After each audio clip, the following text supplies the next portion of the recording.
Asifiwe sana. Amina. Habari za uzima? Kwa kweli ni nzuri, tunamshukuru Mungu. Ni jambo jema. Unajisikiaje kuwa hapa? Kuwa Masumbwe ninajisikia vizuri sana kwa sababu ni mara yangu kama ya pili kama sio ya tatu kuwepo kwenye mji huu. Hii ni nafikiri ni ya tatu. Mara kwanza ulikuja Rugunga. Ndio.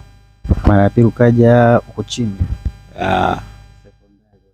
Ndio. Leo hii uko kwetu tena Masumbwe. Unajisikia ni neema kiasi gani kwa sababu wewe ni mtu ambaye umekuwa na ratiba nyingi sasa?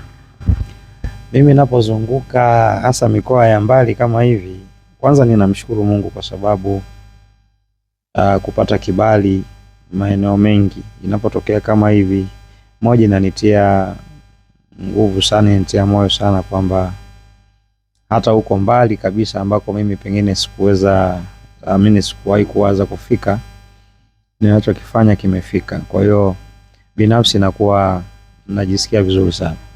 Lakini watu wengi wanataka kukuona. Yaani watu wengi hata wa vijijini wanatamani kukuona.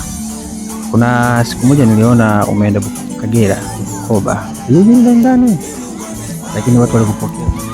Kweli na ukiangalia ndani kweli. Na ukiangalia unatokea Dar es Salaam, sasa kufika kule unajiuliza watu walikufahamu vipi? Hawajawahi kukuona, lakini mtakikuona najua kabisa wewe ni mmoja. Nakumbuka ilikuwa ni kijiji kinaitwa Lulenge kama sikosei. Ndio hiki ambacho nasema kwamba tunachokifanya